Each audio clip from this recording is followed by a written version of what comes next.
O bate-pronto em nome do consórcio Servopa, a sua próxima conquista começa aqui, KTO.com, onde a diversão acontece.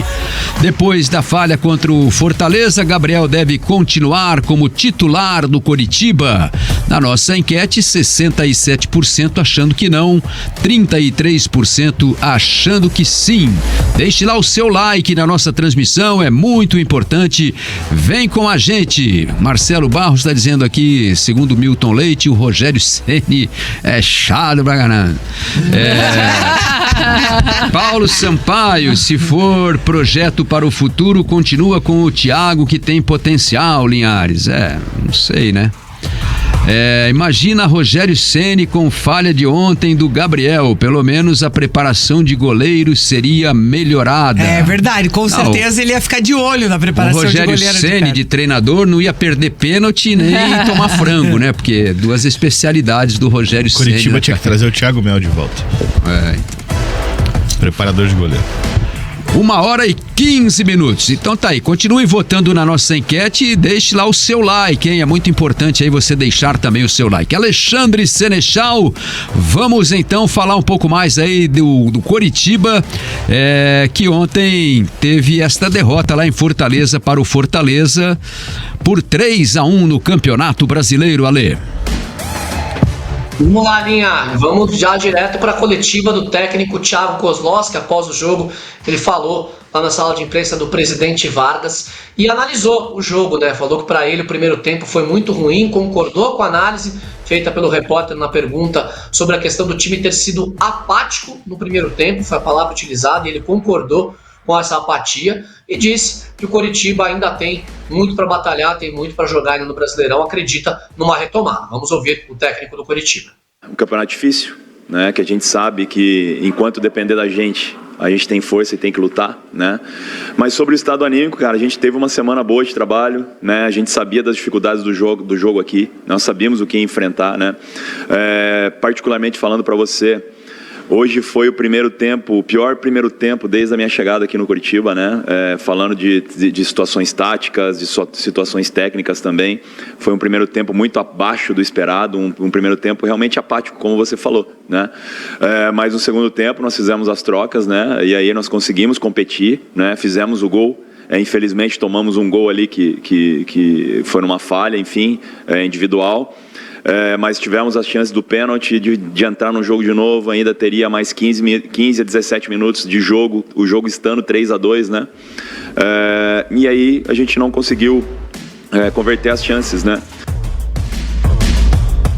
Ele falando de erros individuais, falando de apatia da equipe. O erro individual a que ele se refere ali é o pênalti do Robson, né? O empurrão, o encontrão do Robson no Lucero, que originou o pênalti marcado com auxílio do VAR e convertido pelo Lucero no finalzinho já do primeiro tempo. O Coritiba tinha conseguido ficar a primeira parte do primeiro tempo sem tomar o gol, até comentei isso com os nossos pares aqui na nossa jornada, na questão de o Coritiba sempre fora de casa estava tomando gol cedo, e dessa vez não aconteceu isso, só que mesmo assim foi para o intervalo perdendo por 2-0, e aí o Thiago colocou, né, esse erro, falou, né, abertamente sobre esse erro individual, a questão do Robson ter feito o pênalti no Lucero já na reta final do primeiro tempo, já depois dos 40 do primeiro tempo. E ele falou mais sobre erros individuais nessa coletiva, inclusive deu uma cutucada no camisa 10 no Marcelino Moreno. Vamos ouvir.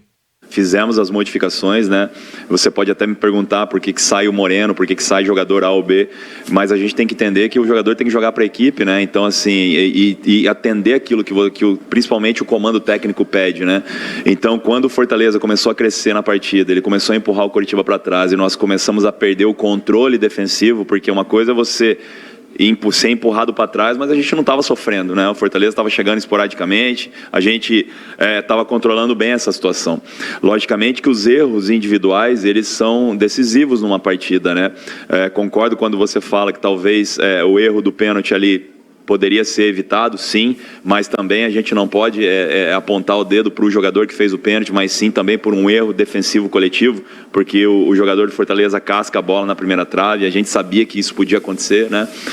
No segundo gol nós tivemos uma falha na saída de bola, Nós sabíamos que o Fortaleza era muito forte na transição, que era um jogo que eles gostariam muito de ter, é um jogo que agrada o Fortaleza. Então nós pedimos alto nível de concentração para que não errasse gestos técnicos simples, mas sim, se tiver que errar, forçar o jogo para o fundo, para fazer o Fortaleza correr para trás e a gente tirar a bola um pouco da zona do nosso gol, né? São situações totalmente identificáveis que a gente trabalha, né? E, né, de novo, o Kozlowski, após o jogo contra o Flamengo, ele disse que tinha identificado as situações e mesmo assim o Coritiba não conseguiu defender dessa forma, né, não conseguiu evitá-las. E agora, falando dos erros individuais do time, falando também, claro, que passa por erros coletivos os gols tomados, passam, né, por erros coletivos os gols tomados. E aí, criticando o Marcelino Moreno, né, dizendo que a substituição no intervalo vem porque não estava cumprindo com o que o treinador e a comissão técnica haviam pedido para ele. O Marcelino foi substituído no intervalo e teve outras 2 alterações, né? A saída do Natanael para a entrada do Rainer. A gente comentou um pouquinho, o Rainer foi muito bem no jogo, foi bastante importante pela direita, conseguiu criar algumas jogadas. E também o Fran Sérgio no Bianchi, tinha sido alteração contra o Flamengo. O Fran Sérgio começou como titular, meio campo um pouco mais defensivo com Seba Gomes, Fran Sérgio e Bruno Gomes. Contra o Fortaleza no primeiro tempo, Bianchi retomou a posição, o meio campo um pouco mais leve, um pouco mais solto, mas que não deu resultado no primeiro tempo. O Coritiba não conseguiu chegar ao ataque. E aí ele volta com o Fran Sérgio na segunda etapa, deixando o meio campo um pouco mais seguro. E o Coritiba de fato foi melhor no segundo tempo, melhor em relação à atuação do Coxa no primeiro tempo, né? O Fortaleza não teve mais aquele ímpeto também por estar com uma vantagem no placar. Mas o que fica são as críticas do Thiago Kozlowski, né, a avaliação dele de que o Coritiba está passando por erros, está conseguindo identificar o que vai acontecer, mas não está conseguindo cumprir com isso. E aí, problemas grandes, né? Porque se o Coxa sabe o que vai acontecer, os jogadores não conseguem cumprir, aí alguém está errando, né? Se é a avaliação do técnico ou se é os jogadores, eu deixo para o debate de vocês aí na mesa. Eu quero falar uma coisa que o Paulo Sampaio falou no chat aqui. Aham. Já é o 3º treinador no ano que fala a mesma coisa. Do Moreno? Não. Dos todo jogadores, mundo. dos todo erros, mundo, dos erros conjunto individuais, dos erros coletivos, também do Moreno. E aí o Paulo Sampaio deixa a pergunta: será que a comissão técnica está fazendo um mau trabalho ou é o grupo de jogadores que não está comprometido? Acho que questão de comprometimento não é a situação, acho que é questão de qualidade mesmo, para ser muito sincero. Acho que o Coritiba tem falhado individualmente nas dificuldades individuais de cada um mesmo. E esse é um grande problema que o Coritiba tem. Realmente, é importante esse ponto de pensar que já é o 3º treinador do ano e já é o 3º treinador que reclama das mesmas coisas. Será que é o erro do trabalho? Será que o problema era o esquema que o Antônio Oliveira usava, que é muito parecido com o do Thiago Kozlowski? Será que o problema também era o esquema do Zago? Quer dizer, o esquema do Zago era horroroso, mas será que não pode ter dado certo de alguma... Não podia ter dado certo de alguma maneira com outras peças, caso realmente o que o Amodeu falou tivesse sido concretizado em contratar jogadores com mais qualidade para virem serem titulares? É claro que não é fácil. Eu falei isso, ano passado o Botafogo fez uma janela de meio de ano espetacular. O Botafogo até a janela do meio de ano ano passado estava brigando na zona de rebaixamento, terminou o Brasileiro em 9º, né? Porque contratou um monte de gente, contratou Tiquinho, e esse ano tá liderando, contratou Adrielson, Perdão. E esse ano tá liderando, então, né? Com os mesmos jogadores do ano passado. Com os mesmos jogadores. Foram poucos jogadores que vieram para serem titulares nessa estrutura do Botafogo. Então o Botafogo teve ano passado uma janela que é muito difícil de se fazer, porque não é fácil você conseguir contratar um monte de jogador no meio do ano para ser titular. Ou você gasta muito dinheiro ou você não faz. E esse é o caso. O Coritiba trouxe muitos jogadores com qualidades duvidosas. Mas eu acho que a principal falha foi na janela lá do início, né? Claro. Porque nessa janela foi algo meio que você tentar corrigir ali os problemas com o carro em movimento. Então, claro que não é fácil, ainda mais pela situação que o Coritiba vive. É difícil você trazer um jogador de um outro clube para defender o Coritiba. Acho até que a diretoria foi, de certa forma, criativa para buscar reforços aí de fora. Jogadores que têm experiência no futebol, que estavam livres, que podem sim contribuir de alguma forma, mas eu acho que é insuficiente. Que falam português. Mas eu acho que... E ajuda. que, claro, eu acho que o Coritiba pode reagir, mas eu acho que não o suficiente para reverter a situação em que ele acabou se metendo, né, sozinho. Porque até quando os resultados da rodada ajudam, o Coritiba não se ajuda, né?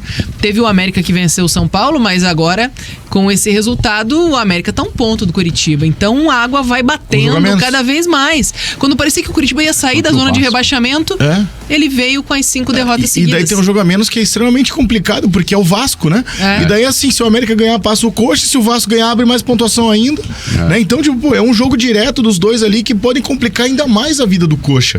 E daí assim, eu volto a falar sobre a questão da diretoria. Pra mim, a escolha do Arthur Moraes é extremamente questionável para ser um diretor. O Arthur Moraes tem um trabalho na vida dele como diretor, num time de 3ª divisão de Portugal. Ele ficou 3 anos e ele não conseguiu acesso para a 2ª divisão de Portugal, que, com todo respeito, a 3ª divisão de Portugal é muito pequeno, gente. Portugal é muito pequeno. E assim, o Amodeu eu não vou nem julgar, porque, o Amodeu caiu com o Grêmio. Sim, mas ele foi campeão da Libertadores com o Grêmio também. Né? Então, beleza. Agora, o Arthur Moraes, pra mim, até agora eu não entendo qual que foi o mote pra escolha dele. Qual que foi a ideia que tiveram pra escolha de um cara que simplesmente não tem... E, inclusive, um passarinho me contou que o Arthur Moraes quase conseguiu perder a contratação de Sebastião Gomes. Por muito pouco, ele não deixou escapar o Sebastião Gomes para outro clube, né? Claro que todo esse trabalho... E até a gente já falou diversas vezes aqui no Bate Pronto, né, Dalk, com o meu caderno, fazendo o levantamento. Dos 34 que o Coritiba começou o ano, saíram 15, vieram mais 12, desses 12 não ficou nem metade e tal. E não adianta, gente, não adianta. Não se consolida o time em nenhum trabalho, O resultado desse mexe-mexe, dessa loucura é o que a gente tá vendo. Não tem, diga, Ale. Não, mais sobre essa questão do Sebastião Gomes, né? O que complicou lá para o Atlético Nacional foi a negociação com o Autuori. E aí o Coritiba estava querendo o Autuori para ser o seu diretor técnico, uma espécie de cargo... Uma espécie não, o cargo que o Filipão tinha no Atlético, né? Com o Turra como técnico, seria o Autuori em cima e o Kozlowski embaixo. E aí quando começou a ser divulgada essa questão do Coritiba negociando com o Autuori, a negociação do Sebastião Gomes complicou, porque o Atlético Nacional não queria negociar o jogador com o Coritiba. E aí houve várias tratativas, enfim, o Coritiba conseguiu contornar a situação, tanto que no final das contas o Autuori nem veio, mas o que atrapalhou de fato isso, essa negociação, foi a questão da negociação com o Autuori, né? E na minha opinião, até teve alguém que escreveu, até comentei isso no primeiro bloco, ontem o Coritiba dava pra ver que o time já está entrando em campo derrotado. Pra mim, é claro, o Dalk até falou que é uma questão da falta de qualidade individual de cada um dos jogadores, soma tudo isso e põe num pacote, né? O desempenho ruim individual de cada um dos jogadores, pega isso, põe tudo num pacote, mas eu acho que o time já viu, o elenco já viu que não dá mais e já largou os bets. Não acho tem que... tesão, não tem vontade o Coritiba quando entra em campo. Acho que o time um time sem brio, sem raça. A gente não vê. E não vem me falar que o Coritiba lutou porcaria nenhuma, para. No futebol de segunda lá do Alei, do Dalk, do Senechal, vale ali um hambúrguer, um pastel no final, os caras lutam mais. Não vale nada, a gente dá vida. Né? Então, não vale nada, a gente dá a vida. Pior ainda, exatamente. A gente briga. A gente briga. O Ale fez uma reciclagem, ficou um mês sem ir depois de brigar. Olha aí, ó. Pode briga, não dá. Joga sem caneleira e vai pra cima, né? Mas eu acho que a grande dificuldade do Coritiba é que os erros individuais a gente já sabe das deficiências que o time tem desde o início da temporada. Os jogadores que se mantiveram aí, os erros são os mesmos, né? Em algum momento, claro, tiveram lapsos ali de bom futebol, mas de forma geral são falhas individuais. E aí o Coritiba não tem peça de reposição, porque os jogadores que estão à disposição às vezes no banco de reservas ou que chegaram, não estão prontos, não estão 100%, estão com ainda questões físicas, né, para serem melhoradas, aperfeiçoadas, ou às vezes não vão realmente substituir a altura, não vão conseguir suprir aquela deficiência do jogador que está ali no time titular. Então Então, eu acho que pro treinador também acaba sendo assim, meio que né, ele acaba ficando num labirinto e não sabe pra onde ir em alguns momentos. Ontem foi um jogo desastroso do Coritiba. Claro que a gente imaginava que ia ser um jogo difícil. O Fortaleza é uma equipe muito bem ajustada, é um time que vem numa situação muito melhor e que vem com planejamento a longo prazo, diferente do Coritiba, né? Que o planejamento deu errado, não está funcionando. Então, essa questão mental, né? De motivação também pesa, principalmente num jogo fora de casa. Mas ali ficou muito evidente, assim, problemas graves que o time tem e que eu acredito que vai ser muito difícil de conseguir reverter de forma tão espetacular assim, porque o aproveitamento que o Curitiba vai ter que ter daqui em diante, ele vai aumentando a cada rodada que passa, né? Vai chegar numa hora que nem 100% e não dá, daqui a pouco tem 10 jogos, tem que ter 10 vitórias, é algo que a conta não vai bater. Até tenho aqui o Marcos Vinícius Gusso tá falando aqui. Boa tarde, pessoal. Boa tarde, pessoal do Bate Pronto. O que está acontecendo com esse clube? Será que a Série B não assusta essa SAF, o fato de cair? Então, não sei se de repente a SAF também já não está, né? Diga, Lê. E tem um que dizendo aqui que a TT falou tudo, você e o Zago estão corretíssimos. Porra, me comparando com o Zago. Fala, Alexandre. Falando em briga, Linha, agora sim, né? Devendo o que a gente estava falando sobre a briga de Samaris e Slimani. Vamos contar essa história aqui. Quem estava com a gente na jornada esportiva ontem ouviu, mas vamos aqui repetir para a audiência rotativa do rádio, contando a história no Bate Pronto. Em 2015, semifinal da Taça da Liga de Portugal, da Taça de Portugal, na verdade, Taça de Portugal, Sporting e Benfica. O Sporting do Samaris e o Benfica o Sporting do Slimani e o Benfica do André Samaris, os dois reforços do Coritiba.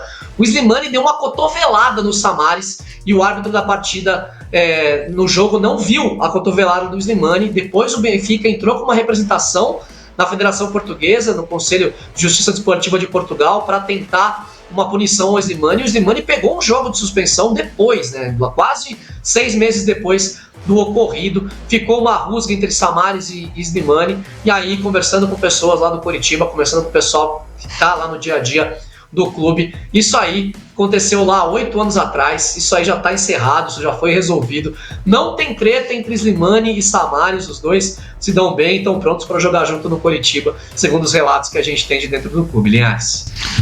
Quem nunca, né? Brincadeira. Pois é, mas acontece, né? A gente briga direto no futebol.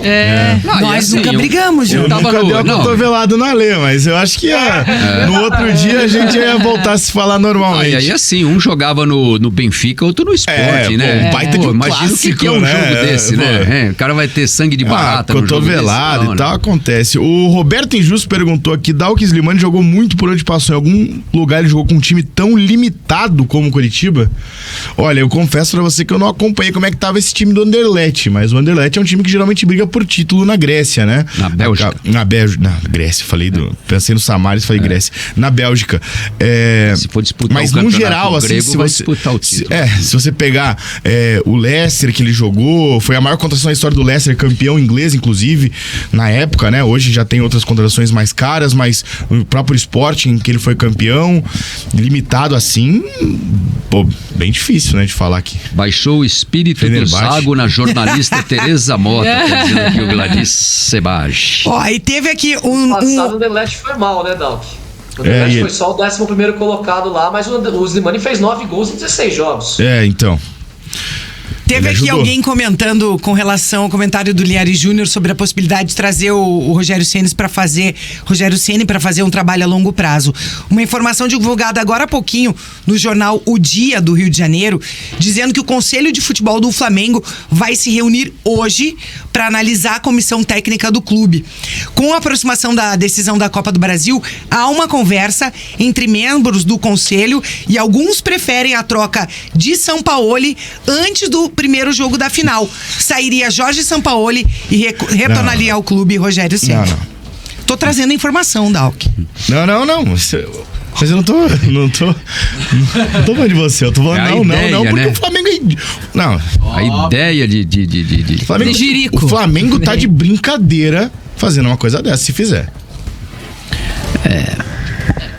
Sei lá, né? Não vou nem dar... E assim, o Daniel Barbosa falou ali, o Rogério Ceni nunca vem. Eu também acho que não. Tá? Também acho que não.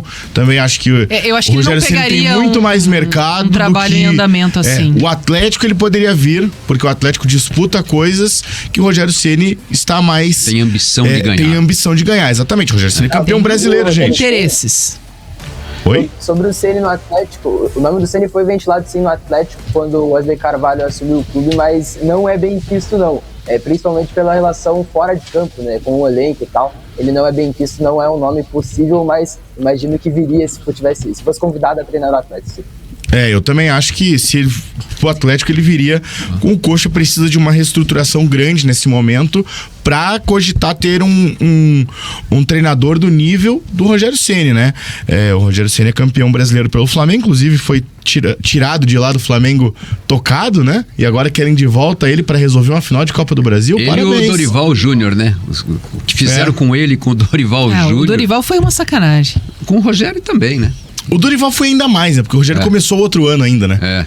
O Dorival nem começou outro ano, né? O Dorival foi demitido depois com o time em alta, né? Com o time em alta pra contratar o Vitor Pereira. A política de contratação de treinadores do Flamengo tem sido desastrosa nos últimos tempos. Mas que eles querem achar o Jorge Jesus de novo.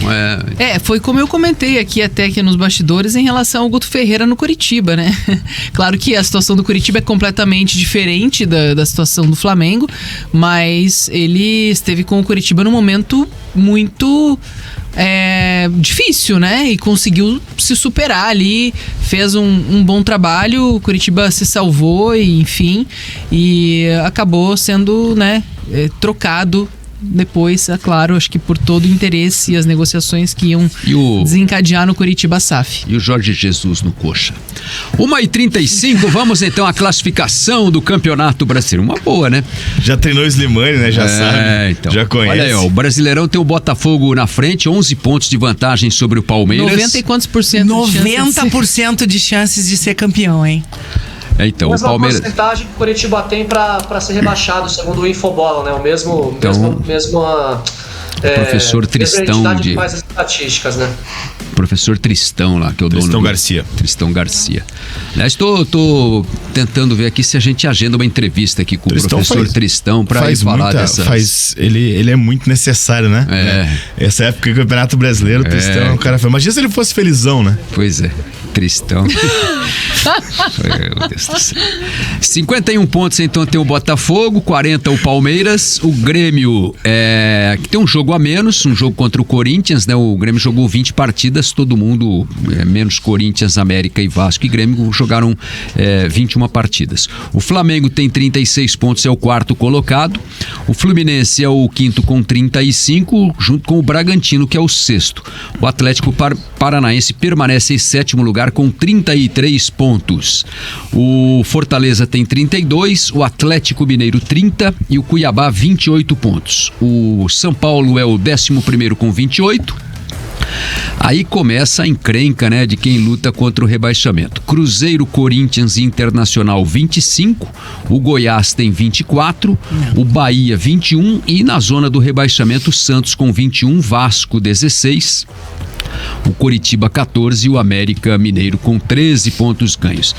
Do Santos até o Cruzeiro, né, do Santos que é o 17º para o Cruzeiro que é o 12º, a diferença é pequena ali, né, são 4 pontos apenas, né? Então, mas não acho que Cruzeiro e Corinthians e Internacional vão lutar contra o rebaixamento. Acho que não. Vão lutar, eu acho. Eu acho que Cruzeiro e Inter brigam. Corinthians eu não sei. Pela instabilidade. Corinthians também, né? Sim. Cruzeiro e Corinthians com certeza. Internacional que eu não sei, viu? Eu acho que nenhum dos três. Todos eles aí. Goiás com toda certeza, Bahia com toda certeza, Santos com toda certeza, acho que e obviamente Vasco, Coxa e América. O problema também. o problema aqui é o seguinte, é que são muitos times, né, do Cruzeiro até o Santos, né, são 6 times aqui. E o Vasco tem esse jogo atrasado aí com o América. Se o Vasco ganhar, ele vai a 19 pontos, né? Daí ele cola um pouquinho mais no Santos ali. Aí embola um pouquinho mais, mas eu acho assim, são 6 times para para uma vaga. Né? Porque as outras 3 vagas ali de baixo me parecem tão bem encaminhadas. Eu acho que é do Vasco, Goiás para baixo. do Curitiba 15º e pra baixo. América. Mas o Vasco hoje dá mostras que ele pode brigar. Mas o Vasco tá numa briga aqui mais com o Santos, o Bahia até o Goiás, né? Ali tem um pontinho a mais também. Mas eu acho o seguinte, que desses 6 times aqui, eles vão lutar por esse, né, contra esse 17º lugar aqui. O Vasco, o Vasco tá naquele limbo também, né? Um time que reagiu, mas também não reagiu, tá ali. O grande ponto que eu coloco o Inter nisso é o foco na Libertadores. E às vezes acaba deixando passar, sabe? Às vezes você tá focado ali, pro Inter seria sensacional chegar e ser campeão de uma Libertadores novamente, né? Pra um Libertadores. Só que o grande ponto é que muitas vezes se esquece. O Atlético Goianiense ano passado tinha um time melhor do que alguns que escaparam do rebaixamento, chegou em semifinal de Copa do Brasil, chegou em semifinal de Sul-Americana. E foi pra Deixou segunda. de lado. Tava focado nos 2 e acabou deixando o brasileiro de lado e foi rebaixado. Muito bem, é isso aí. 1h39. E a próxima rodada já começa no sábado que vem.